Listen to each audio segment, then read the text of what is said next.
నమస్కారం ADB news కి స్వాగతం. ముందుగా హెడ్లైన్స్.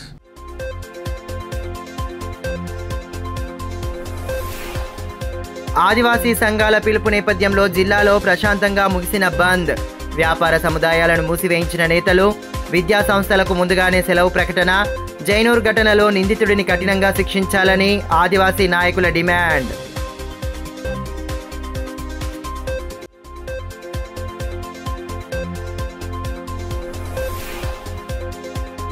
మహనీయుల త్యాగాలను స్మరించుకుంటూ వారి బాటలో నడవాలి. కొండా లక్ష్మణ్ బాపూజీ వర్ధంతి సందర్భంగా ఘన నివాళి సమర్పించిన ఎమ్మెల్యే పాయల్ శంకర్. బడుగు వర్గాల కోసం పరితపించిన మహా వ్యక్తిని ఆదర్శంగా తీసుకోవాలని పిలుపు. జైనూర్లో ఇటీవల ఘటనను ఖండిస్తూ ఆదివాసీ సంఘాల పిలుపునిచ్చిన రాష్ట్ర బంద్ జిల్లాలో ప్రశాంతంగా ముగిసింది. బంద్ పిలుపు మేరకు విద్యాసంస్థలకు ముందుగానే సెలవులు ప్రకటించగా దుకాణదారులు సైతం స్వచ్ఛందంగా దుకాణాలను మూసివేశారు. ఆర్టీసీ బస్సులు డిపోలకే పరిమితమయ్యాయి. ఆదివాసీ మహిళపై దాడి చేసిన నిందితుడిని కఠినంగా శిక్షించాలని ఈ సందర్భంగా నేతలు డిమాండ్ చేశారు. జైనూర్లో ఇటీవల జరిగిన ఘటనలకు నిరసనగా ఆదివాసీ సంఘాల పిలుపు మేరకు చేపట్టిన రాష్ట్ర బంద్ జిల్లాలో ప్రశాంతంగా ముగిసింది. ఆదివాసీ మహిళపై దాడి చేసిన నిందితుడిని కఠినంగా శిక్షించాలని డిమాండ్ చేస్తూ ఆదివాసీ నేతలు బంద్కు పిలుపునిచ్చారు. ఈ నేపథ్యంలో శనివారం జిల్లా వ్యాప్తంగా దుకాణదారులు స్వచ్ఛందంగా వ్యాపారాలను మూసివేశారు. పలుచోట్ల తెరిచి ఉన్న దుకాణాలను నేతలు బంద్ చేయించారు. విద్యా సంస్థలకు సైతం ముందుగానే సెలవు ప్రకటించారు. ఉదయం నుండి ఆర్టీసీ బస్సులు డిపోలకే పరిమితమయ్యాయి. ఆదివాసీ సంఘాల నేతలు బస్ స్టేషన్ ఎదుట ధర్నా నిర్వహించి బస్సుల రాకపోకలను నిలిపివేశారు. జిల్లా కేంద్రంతో పాటు ఊట్నూర్, బోత్, ఇచ్చోడ, ఇంద్రవెల్లి మండలాల్లో బంద్ ప్రశాంతంగా ముగిసింది. బస్సుల సేవలు పూర్తిగా నిలిచిపోగా విషయం తెలుసుకున్న ప్రయాణికులు తిరిగి ఇంటి ముఖం పట్టారు. మరోవైపు బంద్ నేపథ్యంలో పోలీసులు పటిష్టమైన బందోబస్తు ఏర్పాటు చేశారు. బస్ డిపోతో పాటు పట్టణ ప్రధాన కూడళ్ల వద్ద పోలీసు బందోబస్తును మోహరించారు. ప్రభుత్వ ఖర్చులతో ఆదివాసీ మహిళను ఆదుకోవాలి ఆదుకోవాలి. జై ఆదివాసీ, జై ఆదివాసీ, జై ఆదివాసీ. जोर से बोलो, प्यार से बोलो, जय आदिवासी, जय आदिवासी. दिल्ली में बोलो, गली में बोलो, जय आदिवासी. ఈ సందర్భంగా తొడుందెబ్బ రాష్ట్ర కన్వీనర్ గేడం గణేష్ మాట్లాడుతూ జైనూర్లో ఆదివాసీ మహిళపై దాడికి పాల్పడిన నిందితుడిని ఫాస్ట్ ట్రాక్ కోర్టు ఏర్పాటు చేసి ఉరితీయాలని డిమాండ్ చేశారు. నిందితుడిని శిక్షించడంలో తీవ్ర జాప్యం జరుగుతుందని ఆందోళన వ్యక్తం చేశారు. బాధితులకు న్యాయం జరగని పక్షంలో ఆందోళనలు ఉధృతం చేస్తామని హెచ్చరించారు.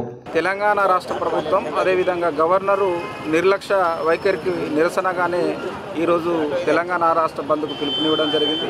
ఎందుకంటే జైనూరు సంఘటన జరిగి ఇన్ని రోజులు గడిచినప్పటికీ కూడా ఆ యొక్క సంఘటన పైన ఇప్పటి వరకు ఎటువంటి అతిగతి లేకపోవడం, ఒక ఆదివాసీ మహిళను అత్యాచారం చేసి హత్య యత్నానికి ఒడిగట్టినటువంటి ఎస్కే మగ్దూమ్ పైన ఎటువంటి చర్యలు తీసుకోపోవడానికి ఇవాళ ప్రధానంగా తెలంగాణ రాష్ట్ర ప్రభుత్వం కావచ్చు, గవర్నర్ కారణం అని మేము భావిస్తున్నాం. ఎందుకంటే భారత రాజ్యాంగంలో ఉన్నటువంటి ఏవైతే చట్టాలు ఉన్నాయో ఆ చట్టాల ప్రకారంగానే ఇవాళ ఆదివాసులు అక్కడ నివసిస్తున్నటువంటి పరిస్థితి మనకు కనబడుతున్నది. ఎందుకంటే అనేక సందర్భాల్లో ఉమ్మడి ఆదిలాబాద్ జిల్లా వ్యాప్తంగా షెడ్యూల్ ప్రాంతాల్లో ఇవాళ పేసా గ్రామ సభలు కావచ్చు నిర్మాణాలు చేసి ఇవాళ కలెక్టర్లకు, ఎంఆర్ఓలకు, పిఓలకు, ఎస్పీలకు ఇచ్చినప్పటికీ కూడా ఆ చట్టాలన్నీ కూడా వయలేషన్ అవుతూ ఇవాళ ఆదివాసీ మహిళలకు రక్షణ లేకుండా ఆదివాసుల భూములను లాక్కుంటున్నారు. ఆదివాసీ మహిళలను అత్యాచారాలు, మానభంగాలు చేస్తూ మర్డర్లు చేస్తున్నారు. కాబట్టి వాళ్ళను ఏజెన్సీ చట్టాలకు అనుగుణంగానే జైనూరు నుండి అక్కడి నుండి తరలించాలని చెప్పేసి ఇవాళ ఆదివాసీ సంఘాలు మొన్న 17 తారీఖు నాడు కిస్లాపూర్లో యావత్ సమాజం తీర్మానించడం జరిగింది. కాబట్టి ఇప్పటికైనా కేంద్ర రాష్ట్ర ప్రభుత్వాలు స్పందించి ఎవరైతే ఎస్కే మగ్దూమ్ ఉన్నారో అతన్ని ఫాస్ట్ ట్రాక్ కోర్టు ద్వారా విచారణ చేపట్టి వెంటనే ఉరితీయాలి. 1970 తర్వాత జైనూరుకు వలస వచ్చినటువంటి మైనార్టీలను అక్కడి నుండి మైదాన ప్రాంతాలకు తరలించాలి. ఆదివాసులపైన దాడి చేసినటువంటి కొంతమంది మైనార్టీస్ ఎవరైతే ఉన్నారో వాళ్ళపైన ఎస్సీ అట్రాసిటీ కేసులు నమోదు చేయాలి అని చెప్పేసి మేము డిమాండ్ చేస్తున్నాం. అదేవిధంగా ఆ కుటుంబానికి తెలంగాణ రాష్ట్ర ప్రభుత్వము పూర్తి స్థాయి చికిత్సను ప్రభుత్వమే భరించాలి. మహనీయుల ఆశయ సాధనకు ప్రతి ఒక్కరూ పాటుపడాలని ఎమ్మెల్యే పాయల్ శంకర్ అన్నారు. ఆచార్య కొండా లక్ష్మణ్ బాపూజీ వర్ధంతిని పురస్కరించుకొని ఆయన విగ్రహానికి పూలమాలలు వేసి ఘన నివాళులర్పించారు. అనంతరం ఆ మహనీయుడు చేసిన సేవలను స్మరించుకున్నారు. తెలంగాణ రాష్ట్ర సాధన కోసం జీవితాన్ని త్యాగం చేసిన మహనీయుడు కొండా లక్ష్మణ్ బాపూజీ అని ఆయన ఆశయాల సాధనకు ప్రభుత్వం కృషి చేయాలని ఎమ్మెల్యే పాయల్ శంకర్ అన్నారు. కొండా లక్ష్మణ్ బాపూజీ వర్ధంతిని పురస్కరించుకొని శనివారం జిల్లా కేంద్రంలోని ఆయన విగ్రహానికి ఎమ్మెల్యే పూలమాలలు వేసి నివాళులర్పించారు.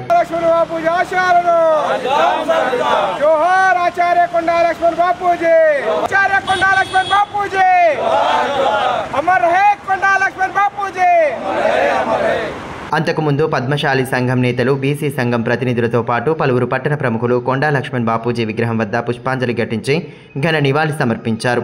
ఆ మహనీయుడు చేసిన సేవలను స్మరించుకుంటూ ఆయన బాటలో నడవాలని పిలుపునిచ్చారు.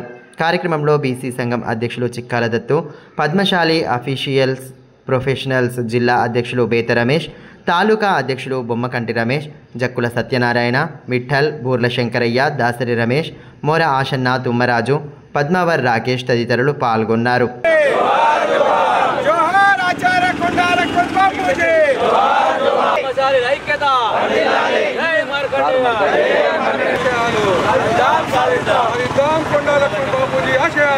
ఈ మేరకు ఎమ్మెల్యే పాయల్ శంకర్ మాట్లాడుతూ ఎలాంటి రాజకీయ ఆపేక్ష లేకుండా నిస్వార్థంగా బడుగు వర్గాల కోసం పరితపించిన మహా వ్యక్తి కొండా లక్ష్మణ్ బాపూజీ అని కొనియాడారు.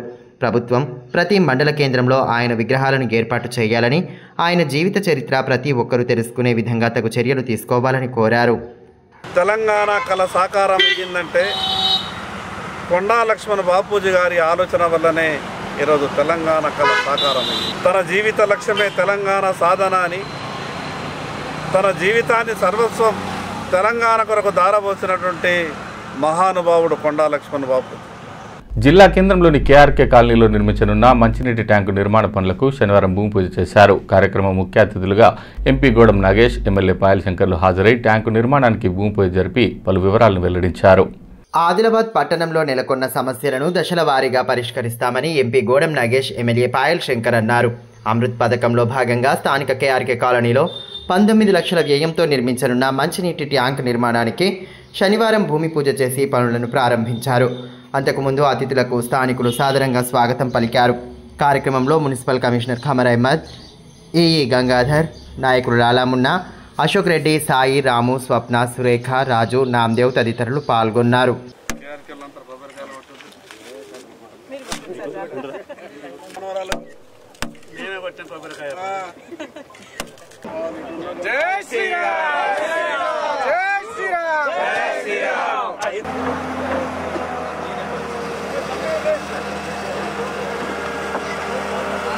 ఈ సందర్భంగా ఎంపీ గోడం నాగేష్ మాట్లాడుతూ నీటి సమస్య లేకుండా మురికి కాలువల వ్యవస్థ సరిగ్గా ఉండాలనే ఉద్దేశంతో అమృత్ పథకంలో ఆదిలాబాద్ మున్సిపాలిటీ ఎంపిక చేయడం జరిగిందన్నారు. కేంద్ర రాష్ట్ర ప్రభుత్వాలు సంయుక్తంగా 320 కోట్ల రూపాయలను వివిధ పనుల నిమిత్తం వెచ్చించనున్నట్లు తెలిపారు. నిర్దేశిత సమయంలోగా కంటే ముందే నిర్మాణ పనులు పూర్తి చేయాలని ఆదేశించారు. డ్రైనేజ్ సిస్టమ్ కూడా పర్ఫెక్ట్ గా ఉండాలని ఉద్దేశంతో కేంద్ర ప్రభుత్వం అమృత్ స్కీమ్ లో దీన్ని ఎంపిక చేసుకోవడం, ఆదిలాబాద్ మన మున్సిపాలిటీని ఎంపిక చేసుకోవడం, రాష్ట్ర ప్రభుత్వం కూడా తన యొక్క భాగస్వామ్యాన్ని వ్యక్తపరుస్తూ 2 జాయింట్గా కూడా కేంద్ర రాష్ట్ర ప్రభుత్వాలు నిర్ణయించుకొని 320 కోట్ల రూపాయలతోటి ఈ పట్టణ ప్రజల యొక్క దాహార్తిని శాశ్వతంగా దూరం చేసుకోవడం కోసం ఈ పథకం ఎంతో దోహదపడుతుందని చెప్పేసి ఈ సందర్భంగా నేను తెలియజేస్తూ, అదేవిధంగా ఎమ్మెల్యే పాయల్ శంకర్ మాట్లాడుతూ పట్టణ సమస్యల పరిష్కారం కోసం ప్రభుత్వానికి పలు సందర్భాల్లో విన్నవించడం జరిగిందని తెలిపారు. పట్టణంలో జరుగుతున్న అభివృద్ధి కార్యక్రమాలకు ప్రజలందరూ సహకరించాలని కోరారు. కేంద్ర ప్రభుత్వం నుంచి అమృత్ పథకంకు సంబంధించిన నిధుల కోసం ఎంపీ ప్రయత్నిస్తున్నారని పేర్కొన్నారు. ఆదిలాబాద్ పట్టణంలో ఉన్నటువంటి ఆదిలాబాద్ మున్సిపాలిటీలో ఉన్నటువంటి ఈ సమస్యల పరిష్కారం కొరకు కేంద్ర రాష్ట్ర ప్రభుత్వాల సంయుక్తంగా అమృత్ పథకంలో 320 కోట్ల రూపాయలతోని వివిధ అభివృద్ధి కార్యక్రమాలు, అండర్ గ్రౌండ్ డ్రైనేజ్, అదేవిధంగా మంచినీటి సరఫరా. ఈరోజు కేవలం ఒక్క కేఆర్కే కాలనీలోనే 16 లక్షల లీటర్ల మంచినీటి ట్యాంకును నిర్మించి ఈ కేఆర్కే కాలనీతో పాటు చుట్టుపక్కల కాలనీలలో ఉన్నటువంటి నీటి సమస్యను తీర్చాలన్న ఒక ఆలోచనతోని కేంద్ర ప్రభుత్వం, రాష్ట్ర ప్రభుత్వం 2 ప్రభుత్వాల యొక్క కాంట్రిబ్యూషన్తో అమృత్ పథకంలో ప్రత్యేకంగా కేంద్ర ప్రభుత్వం డిజైన్ చేసినటువంటి ఈ యొక్క అమృత్ పథకంలో ఆదిలాబాద్లో 320 కోట్ల రూపాయలతో అభివృద్ధి పనులు ప్రారంభం కానుంది. ఈరోజు కేవలం ఒక్క కేఆర్కే కాలనీలో 16 లక్షల లీటర్ల సామర్థ్యం గల మంచినీటి ట్యాంక్ని నిర్మించడానికి భూమి పూజ చేయడం జరిగింది. ఆదివాసీ సంఘాల పిలుపులో భాగంగా శనివారం చేపట్టిన బంద్ జిల్లా వ్యాప్తంగా ప్రశాంతంగా ముగిసింది. జైనూర్ ఘటనను ఖండిస్తూ ఘటనలో బాధ్యులైన వారిని కఠినంగా శిక్షించాలని ఈ సందర్భంగా ఆదివాసీ నేతలు డిమాండ్ చేశారు. జిల్లా కేంద్రంతో పాటు మండల కేంద్రాల్లో బంద్ చేపట్టి నిరసన వ్యక్తం చేయగా ఎటువంటి అవాంఛనీయ ఘటనలకు ఆస్కారం లేకుండా పోలీసులు పటిష్ట బందోబస్తు చర్యలు తీసుకున్నారు. జైనూర్ ఘటనను ఖండిస్తూ ఆదివాసీ సంఘాల పిలుపులో భాగంగా చేపట్టిన బంద్ జిల్లాలో ప్రశాంతంగా ముగిసింది. జిల్లా కేంద్రంతో పాటు వివిధ మండలాల్లోనూ నేతలు వ్యాపారాలను బంద్ చేయించి నిరసన వ్యక్తం చేశారు. ఇందులో భాగంగానే జైనత్ మండల కేంద్రంలో ఆదివాసీ సంఘాల నేతలు ఎంఆర్ఓ శ్యాంసుందర్తో పాటు ఎస్ఐకి వినతి పత్రం అందజేశారు. ప్రధాన వీధుల్లో తెరిచిన దుకాణాలను బంద్ చేయించారు. నిరసనలో నాయకులు కోవ ప్రభాకర్, కనకె సత్యనారాయణ, మోహన్, గేడం ఈశ్వర్, లక్ష్మణ్, కనకె సురేష్, పర్చాకే బిక్కు తదితరులు పాల్గొన్నారు. ఈ సందర్భంగా కనకె సురేష్ మాట్లాడుతూ ఆదివాసీ మహిళపై దాడి చేసిన నిందితుడిని వెంటనే ఉరితీయాలని డిమాండ్ చేశారు. జైనూర్లో ఆదివాసీ నాయకులపై అక్రమంగా కేసులు పెట్టారని వెంటనే ఆ కేసులను ఎత్తివేయాలని అన్నారు. తెలంగాణ రాష్ట్ర బంద్ పిలుపులో భాగంగా జైనత్ మండల కేంద్రంలో కూడా స్వచ్ఛందంగా బంద్ నిర్వహించడం జరిగింది. ఇందులో భాగంగా ఎస్ఐ గారికి, తహసీల్దార్ గారికి రిప్రజెంటేషన్ లెటర్ ఇస్తూనే జైనత్ మండలంలో ఉన్నటువంటి అన్ని షాపులని, విద్యా సంస్థలని అన్ని కూడా స్వచ్ఛందంగా బంద్ చేయడం జరిగింది. వాస్తవంగా ఆదిలాబాద్ జిల్లా, ఉమ్మడి జిల్లాలో జైనూర్ మండలంలో జరిగినటువంటి సంఘటన ఈరోజు తారాతారం చేరి ఏకపక్ష నిర్ణయాలతో రాష్ట్ర ప్రభుత్వం ఆ ముగ్ధుని ఉరి తీయకుండా ఆదివాసుల మీద అక్రమంగా కేసులు పెట్టినటువంటి సందర్భం మన కళ్ళ ముందు ఉంది. దీన్ని మేము తీవ్రంగా ఖండిస్తూ ఉన్నాం. ఈరోజు ఒకవైపు ఆదివాసుల మీద కేసులు పెడుతున్నారు, కానీ ఆదివాసుల షాపులని కాల్చినటువంటి ముస్లింల మీద కేసులు ఎందుకు పెట్టట్లేదని చెప్పేసి కూడా మేము స్పష్టంగా సవాలు విసురుతా ఉన్నాం, మిమ్మల్ని ప్రశ్నిస్తూ ఉన్నాం. అటు రాష్ట్ర బంద్ పిలుపులో భాగంగా తాంసీ, భీంపూర్ మండలాల్లోనూ బంద్ చేపట్టారు. తాంసీ మండల కేంద్రంలో నిర్వహించిన బంద్లో తుడుందెబ్బ మండల నాయకులు భరత్, యశ్వంత్, నరేష్, పరమేష్, పూర్ణచందర్లతో పాటు వివిధ గ్రామాల పటేళ్లు, మహాజన్లు పాల్గొన్నారు. ఈ సందర్భంగా వ్యాపార సముదాయాలను మూసివేయించారు.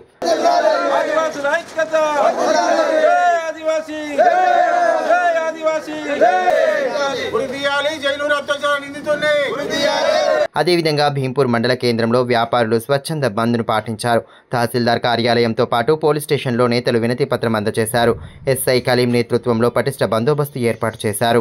ఈ సందర్భంగా మాజీ జెడ్పీటీసీ సుధాకర్ మాట్లాడుతూ జైనూర్లో ఆదివాసీ మహిళపై జరిగిన దుశ్చర్యను తీవ్రంగా ఖండించారు. నిందితుడిని కఠినంగా శిక్షించాలని డిమాండ్ చేశారు. ఈ కార్యక్రమంలో నాయకులు లింబాజీ, సంతోష్, దౌలత్, శంకర్, జమునాబాయి, సురేష్లతో పాటు వివిధ గ్రామాల పటేళ్లు, మహాజన్లు పాల్గొన్నారు.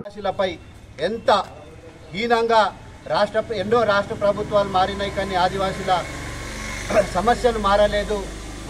వాళ్ళ సమస్యల మీద ఎటుపోయినా ఏ పరిష్కారం ఏ ప్రభుత్వం చేయడం లేదు.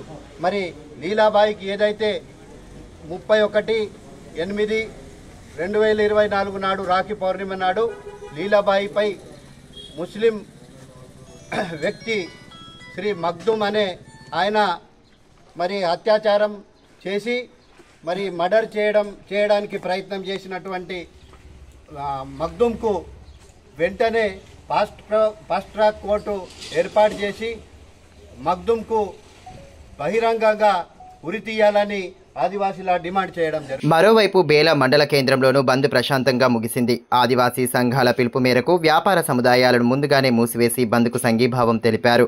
ఎటువంటి అవాంఛనీయ ఘటనలకు ఆస్కారం లేకుండా పోలీసులు పటిష్ట బందోబస్తు చర్యలు చేపట్టారు. కాగా ఆదివాసీ నేతలు తహసీల్దార్ కె రఘునాథ్ రావును కలిసి వినతి పత్రం అందజేశారు. కార్యక్రమంలో రాయ్ సెంటర్ అధ్యక్షులు కోరంగే సోనేరావు, ఆదివాసీ సంక్షేమ పరిషత్ జిల్లా అధ్యక్షులు ఆడశంకర్, మండల అధ్యక్షులు సిడాం నందకుమార్, ఆడశంకర్, రామ్దాస్, సోనేరావు, భీమరావు, సలాం దేవరావు, దౌలత్, సురేష్ తదితరులు పాల్గొన్నారు.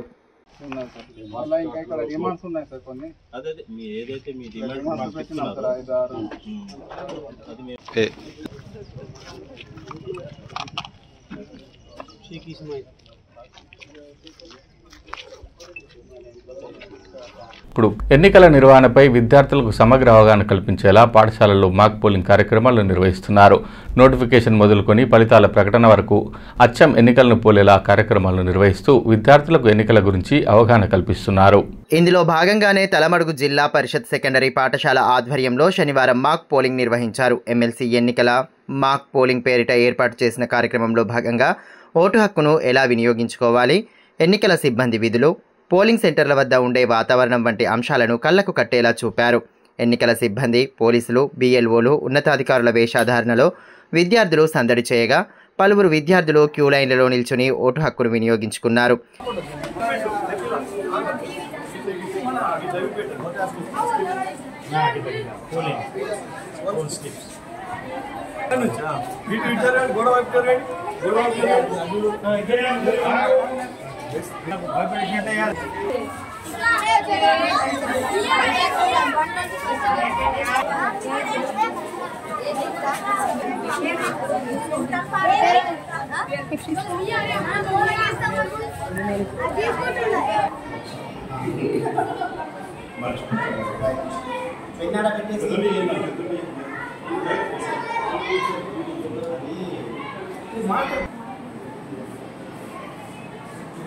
ఎమ్మెల్సీ ఎన్నికల ప్రక్రియపై విద్యార్థులకు సంపూర్ణ అవగాహన కల్పించాలన్న ఉద్దేశంతో మాక్ పోలింగ్ నిర్వహించినట్లు HM వెంకట్రావు తెలిపారు.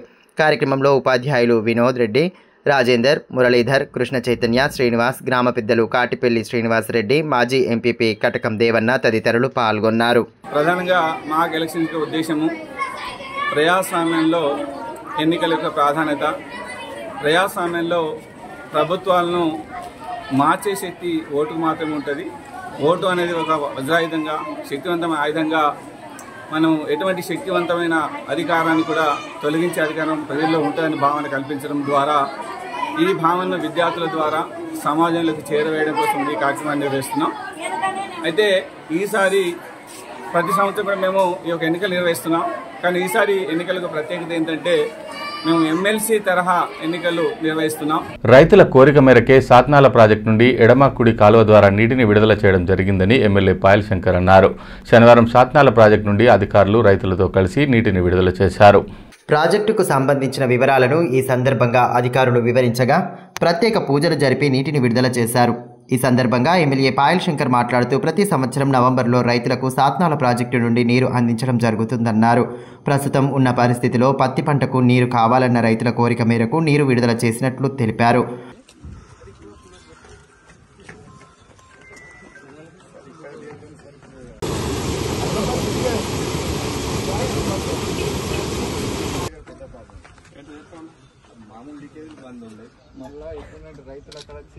సాత్నాల ప్రాజెక్టు ఆధునీకరణ కోసం 19 కోట్ల ప్రతిపాదనలు చేశామని, నిధులు మంజూరైతే పెండింగ్ పనులను పూర్తి చేసుకునే అవకాశం ఉందన్నారు. కేంద్ర ప్రభుత్వం అమలు చేస్తున్న ఫసల్ బీమాను రాష్ట్ర రైతులకు వర్తింపజేయాలని అసెంబ్లీలో చర్చించినట్లు గుర్తు చేశారు. ఈ విషయంలో తెలంగాణ రాష్ట్ర ముఖ్యమంత్రి సానుకూలంగా స్పందించారని తెలిపారు. ప్రతి సంవత్సరం నవంబర్ మాసంలో మరి రైతులకు ఈ సాత్నాల ప్రాజెక్టు ద్వారా నీరు అందించే ప్రయత్నం జరుగుతుండే.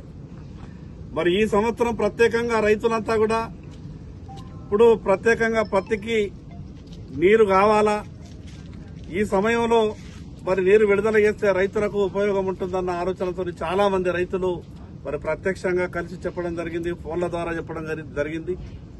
మరి రైతుల యొక్క ఆలోచనను ఇరిగేషన్ అధికారులకు చెప్పిన తర్వాత వారు కూడా సానుకూలంగా స్పందించి మరి నిన్న మొన్న తుఫాను ఉన్న సంకేతం కూడా వచ్చింది. కానీ మనకు పెద్దగా దాని ప్రభావం లేని కారణంగా రైతుల యొక్క నీటిని సద్వినియోగం చేసుకుంటారు. అదేవిధంగా ఈ సందర్భంగా రైతులందరికీ ఒక విజ్ఞప్తి చేస్తా ఉన్నా, ఈ సాత్నాల ఆధునీకరణ కూడా దాదాపు ఇంకొక 19 కోట్ల రూపాయలు ప్రభుత్వానికి 19 కోట్ల రూపాయలు మంజూరై వస్తే మిగిలినటువంటి కొన్ని పెండింగ్ పనులు కూడా ఈ యొక్క ప్రాజెక్టు పనులన్నీ కూడా పూర్తయిపోతాయి. రేణుకా సిమెంట్ పరిశ్రమకు సంబంధించిన భూ నిర్వాసితులకు ఆర్డీఓ తిరిగి నోటీసులు జారీ చేయడంతో రైతులు ఆగ్రహం వ్యక్తం చేశారు. కలెక్టర్ కార్యాలయం ఎదుట ధర్నా నిర్వహించి నిరసన తెలిపారు. ఈ సందర్భంగా పలువురు రైతులు మాట్లాడుతూ కంపెనీ యాజమాన్యం ఒత్తిడికి తలొగ్గి ఆర్డీఓ మాటిమాటికి నోటీసులు జారీ చేస్తూ రైతులను భయభ్రాంతులకు గురి చేస్తున్నారని అన్నారు. తమ భూములను కేవలం 8,27,000 రూపాయలకు ఎకరం చొప్పున ఇవ్వాల్సిందేనని, లేని పక్షంలో భూములను ప్రభుత్వం బలవంతంగా లాక్కుంటుందని బెదిరింపులకు పాల్పడుతున్నారని వాపోయారు. విలువైన భూములను ప్రైవేట్ పరిశ్రమకు ఇవ్వమని రాతపూర్వకంగా రాసి నిరసన తెలిపినట్లు పేర్కొన్నారు. భీంపూర్ మండలం పిప్పల్కోటి ప్రాథమిక పాఠశాలలో పనిచేస్తున్న ఉపాధ్యాయురాలు సంధ్య డిప్యుటేషన్పై భీంపూర్ ప్రాథమికోన్నత పాఠశాలకు బదిలీ కావడంతో ఆమె బదిలీని రద్దు చేయాలని విద్యార్థులు, వారి తల్లిదండ్రులు ఆందోళన చేపట్టారు. బదిలీపై వెళ్లిన ఉపాధ్యాయురాలిని వెంటనే తిరిగి పాఠశాలలో నియమించాలని డిమాండ్ చేస్తూ హెచ్ఎంను కలిశారు. సదరు ఉపాధ్యాయురాలు తిరిగి పాఠశాలకు రాని పక్షంలో తమ పిల్లలను పంపబోమని స్పష్టం చేయడంతో ఈ విషయం స్థానికంగా చర్చనీయాంశంగా మారింది. కాగా పాఠశాలలో మొత్తం 7 మంది ఉపాధ్యాయులు ఉండడంతో అప్గ్రేడ్ భీంపూర్ పాఠశాలకు ఉపాధ్యాయురాలిని డిప్యుటేషన్పై పంపారు. ఈ విషయమై గత 10 రోజుల క్రితం గ్రామస్తులు డీఈఓను కలిసి వినతి పత్రం అందజేశారు. డీఈఓ సదరు ఉపాధ్యాయురాలి డిప్యుటేషన్ రద్దు చేస్తామని హామీ ఇచ్చినప్పటికీ అమలు కాలేదని గ్రామస్తులు తెలిపారు. ఉపాధ్యాయురాలైనటువంటి సంధ్యారాణి మేడం గారిని డిప్యుటేషన్ మీద భీంపూర్ పంపించడం ద్వారా పిల్లలు మారం చేస్తుండ్రు. విద్యార్థులు మేము స్కూల్కి వెళ్దామని చెప్పేసి మారం చేస్తుండ్రు. అయినా మేము ఒప్పించి వాళ్ళని స్కూల్కి వచ్చినాం. అయినా ఈరోజు మేడం రాకపోవడంతో పిల్లలందరూ మేము స్కూల్లో ఉండమని చెప్పేసి వాళ్ళు కూడా మేము స్కూల్లో చదువుకోము, మా సంధ్య మేడం ఉంటేనే మేము స్కూల్లో చదువుకుంటామని చెప్తున్నారు. మేము కూడా తల్లిదండ్రులను ఇన్ని రోజులు మాకు ప్రైవేట్ పాఠశాలలో కూడా చదివించేంత స్తోమత మాకు కూడా ఉన్నా కానీ ఇక్కడ ఉన్న టీచర్లు బాగున్నారు అని చెప్పేసి సంధ్య మేడం గారి, రమేష్ సార్ కానీ వీళ్ళు బాగున్నారు అని చెప్పేసి మేము ఇన్ని రోజులు ఈ స్కూల్లో ఉంచినాం.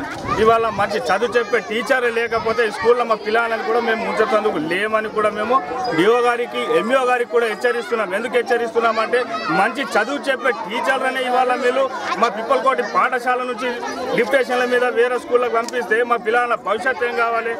అందుకనే చెప్పేసి సంధ్యారాణి మేడం ఉంటే ఈ స్కూల్లో పిల్లలు ఉంటారు, లేని పక్షంలో మేము ప్రైవేట్ స్కూళ్లకు పిల్లలని పంపిస్తామని కూడా మేము పనిచేస్తున్నాను. ఇక్కడ మా విద్యార్థుల సంఖ్య 151 ఉంది. అయితే ఇక్కడ 8 పోస్టులు శాంక్షన్ ఉన్నది. అయితే ఆల్రెడీ ఒక పోస్టు డిప్యుటేషన్ పైన భీంపూర్ ప్రాథమికోన్నత పాఠశాలకు వెళ్ళడం జరిగింది. అయితే ఇప్పుడు కొత్తగా ఏంటంటే 153కి 6 ప్లస్ 6 ఉండాలనేటువంటి ఉపాధ్యాయుల మేరకు 6 ఇక్కడ టీచర్లు ఉన్నారు. అయితే మరి కావాలని ఇప్పుడు తీయడం చేత ఇక్కడ సంధ్య మేడం అనేటువంటిది భీంపూర్ పోవడం అనేటువంటిది జరిగింది. అయితే దానికి అనుగుణంగా ఈ పాఠశాలలో ఉన్నటువంటి పోషకులందరూ వచ్చి మా పాఠశాలలో పిల్లల్ని ఆమె అంటే సంధ్య మేడంది ఒకవేళ ఇక్కడికి పోస్టు తీసేస్తే మేము పాఠశాలకు పంపమనే ఉద్దేశంతో పిల్లలందరినీ బైకాట్ చేసి తీసుకుపోవడం అనేటువంటిది జరిగింది. వార్తలు ముగిసే ముందు హెడ్లైన్స్ మరోసారి.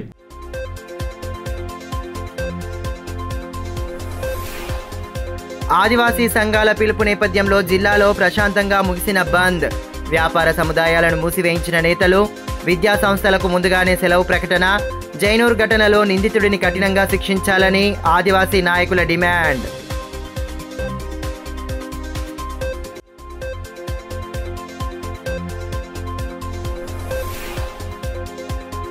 మహనీయుల త్యాగాలను స్మరించుకుంటూ వారి బాటలో నడవాలి. కొండా లక్ష్మణ్ బాపూజీ వర్ధంతి సందర్భంగా ఘన నివాళి సమర్పించిన ఎమ్మెల్యే పాయల్ శంకర్. బడుగు వర్గాల కోసం పరితపించిన మహా వ్యక్తిని ఆదర్శంగా తీసుకోవాలని పిలుపు. ఈ వార్తలు ఇంతటితో సమాప్తం. తిరిగి ప్రసారమయ్యే మరో బులెటిన్లో మళ్ళీ కలుసుకుందాం. అంతవరకు సెలవు. నమస్కారం.